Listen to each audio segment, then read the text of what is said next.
Elle avait tout, mais se sentait inutile. Ineya, fille d'un milliardaire, a préféré fuir sa vie dorée pour un destin qu'elle n'aurait jamais imaginé. Découvrez son histoire bouleversante et la rencontre qui a tout changé.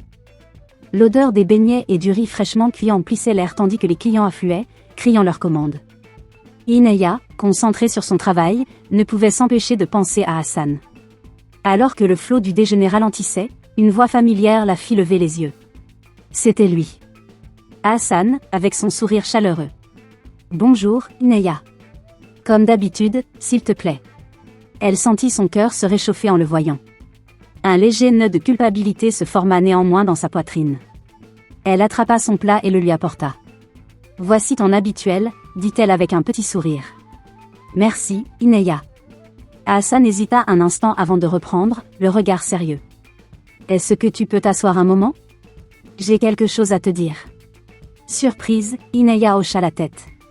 Après avoir vérifié que Fatou ne regardait pas, elle s'assit en face de lui. « Qu'est-ce qu'il se passe ? » demanda-t-elle doucement.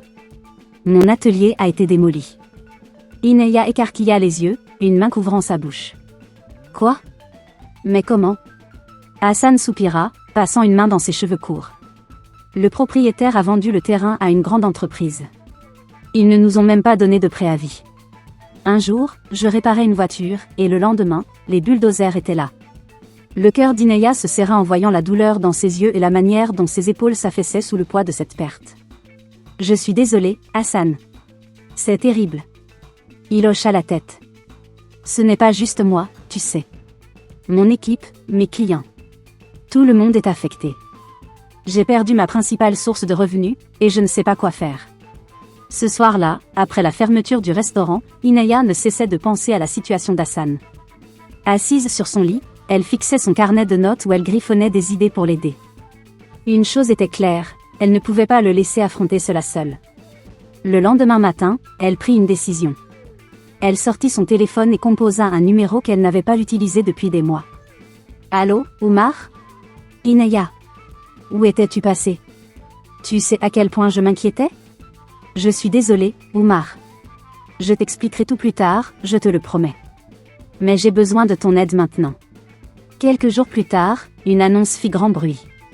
Un concours local pour entrepreneurs allait avoir lieu, avec un prix en argent destiné à aider le gagnant à développer son activité.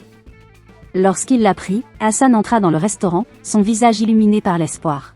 « Ineya, tu as entendu parler du concours ? » Elle hocha la tête, feignant l'ignorance. « Oui, je crois. Tu vas participer ? » « Bien sûr. C'est ma chance de reconstruire mon atelier. » Les jours suivants, Hassan travailla sans relâche sur son dossier de candidature, et Ineya l'aida du mieux qu'elle pouvait. Le jour du concours, elle le regarda présenter son projet avec passion et assurance. Quand les résultats furent annoncés, le cœur d'Ineya battait à tout rompre.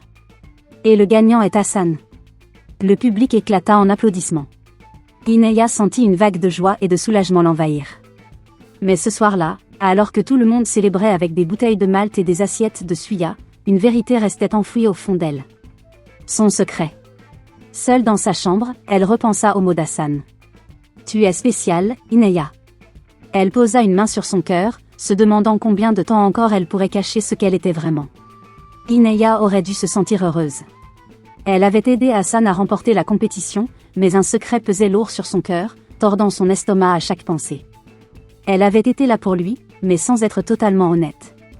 Plus elle y réfléchissait, plus elle comprenait qu'elle ne pouvait pas continuer à cacher la vérité. « Je dois tout lui dire », murmura-t-elle dans l'obscurité de sa chambre. Le lendemain matin, en marchant vers la cuisine de maman Ketty, Ineya répétait mentalement ce qu'elle allait dire à Hassan. Elle imaginait sa réaction. Serait-il furieux ? Blessé ? Lui adresserait-il encore la parole ? Ses pensées furent interrompues lorsqu'elle arriva au restaurant et vit Hassan assis à sa table habituelle. Lorsqu'il leva les yeux et lui sourit, son cœur se serra. « Bonjour Hassan », dit-elle en forçant un sourire. « Bonjour Ineya », répondit-il d'une voix chaleureuse. Elle sentit ses mains devenir moites en attrapant un tablier pour se mettre au travail. Hassan ne cessait de lui jeter des regards jusqu'à ce qu'il se lève et s'approche d'elle. « Ineya », dit-il doucement, « on peut parler ?» Ineya se figea, son cœur battant à tout rompre. « Oui », répondit-elle en lâchant le chiffon qu'elle tenait. Hassan la conduisit à l'arrière du restaurant, sur un banc isolé. L'air du matin était frais, et la rue silencieuse, à peine troublée par le klaxon occasionnel d'une voiture. J'ai beaucoup réfléchi, commença Hassan en jouant nerveusement avec ses mains. Depuis la compétition, je me demande comment j'ai eu autant de chance. Pas seulement pour le prix, mais pour toi. Inaya retint son souffle. Tu as été là pour moi à chaque étape. Et maintenant, je ne peux plus garder ça pour moi, continua-t-il, son regard s'ancrant dans le sien. Je tiens à toi, Inaya. Plus qu'à une amie. Tu es devenue une part essentielle de ma vie, et je ne veux pas imaginer un futur sans toi. Inaya sentit son cœur s'emballer. Elle avait rêvé d'entendre ces mots, mais pas ainsi, pas avec ce secret entre eux. Hassan, dit-elle d'une voix tremblante, il faut que je te dise quelque chose. Hassan fronça les sourcils, inquiet. Qu'est-ce qu'il y a ? Elle prit une profonde inspiration, serrant les bords du banc de ses mains tremblantes. Mon vrai nom n'est pas Inaya. C'est Inaya Awa Okonko. Les yeux d'Hassan s'écarquillèrent, confus. Okonko. Comme le chef ? Oui, l'interrompit Inaya rapidement, la voix brisée. Mon père est le chef Okonko, le milliardaire de l'immobilier. Je suis sa fille. Les mots flottèrent dans l'air lourd et tranchant. Hassan la regarda, incrédule. Je suis venue ici pour fuir cette vie, expliqua-t-elle, la gorge serrée. Je voulais prouver que je pouvais survivre sans l'argent de mon père. C'est pour ça que je travaille ici. C'est pour ça que je n'ai rien dit. Hassan se redressa brusquement, son poing se crispant. Alors tout ce temps, tu m'as menti ? Ce n'était pas un mensonge, protesta Inaya désespérément. Je ne savais juste pas comment te le dire. Je ne voulais pas que tu me voies différemment. Mais la colère d'Hassan était palpable. Tu ne m'as même pas fait assez confiance pour être honnête, lâcha-t-il. Tu m'as laissé croire que tu étais comme nous, que tu te battais pour t'en sortir, alors qu'en réalité tu étais la fille d'un milliardaire jouant à la serveuse. Ce n'était pas un jeu, répondit Inaya en larmes. Je voulais me trouver, Hassan. Il secoua la tête, reculant d'un pas. Tu ne comprends pas, Inaya. Tu sais combien ma vie a été difficile ? Combien j'ai dû lutter pour construire quelque chose ? Et toi, tu as tout. Et tu n'as même pas pu être honnête. Hassan, je t'en supplie, sanglota-t-elle. Je n'ai jamais voulu te blesser. Je ne savais pas comment te le dire. Son expression s'adoucit un instant, mais il détourna rapidement les yeux. J'ai besoin de temps, murmura-t-il. Je ne peux pas faire face à ça maintenant. Et avant qu'elle ne puisse répondre, il s'éloigna, laissant Inaya seule sur le banc, le cœur brisé. Les jours qui suivirent furent parmi les plus difficiles de la vie d'Inaya. Elle se rendait au travail chaque matin, mais Hassan ne venait plus au restaurant. Les conversations animées et les taquineries qui illuminaient autrefois ses journées avaient disparu, remplacées par un vide douloureux. Un après-midi, Fatou, sa collègue, la prit à part, les sourcils froncés. « Inaya, qu'est-ce qui se passe ces derniers jours ? Tu es comme un fantôme. » Inaya essuya ses mains sur son tablier avant de répondre d'une voix éteinte. « J'ai dit à Hassan la vérité sur qui je suis vraiment. » Les yeux de Fatou s'arrondirent.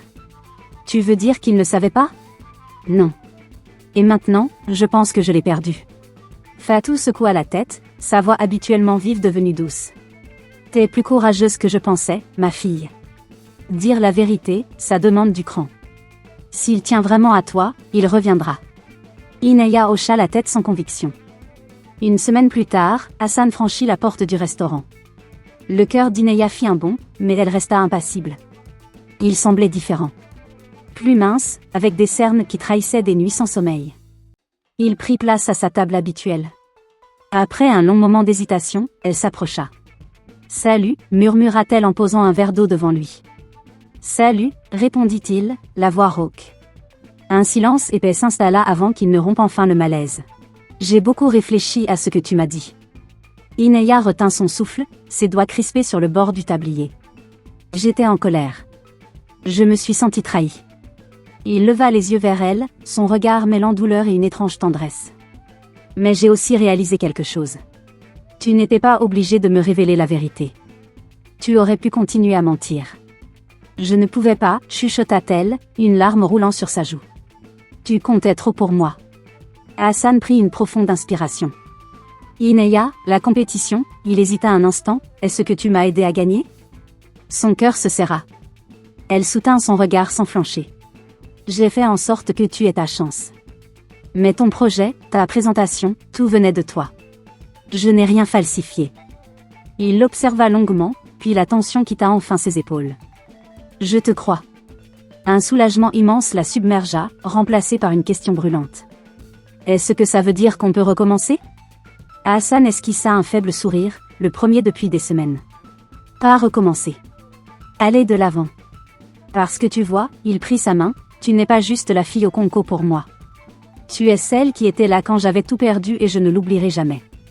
Une larme coula sur la joue d'Inaya alors qu'elle lui souriait. Merci, Hassan. Alors qu'il parlait doucement, le restaurant reprit vie autour d'eux.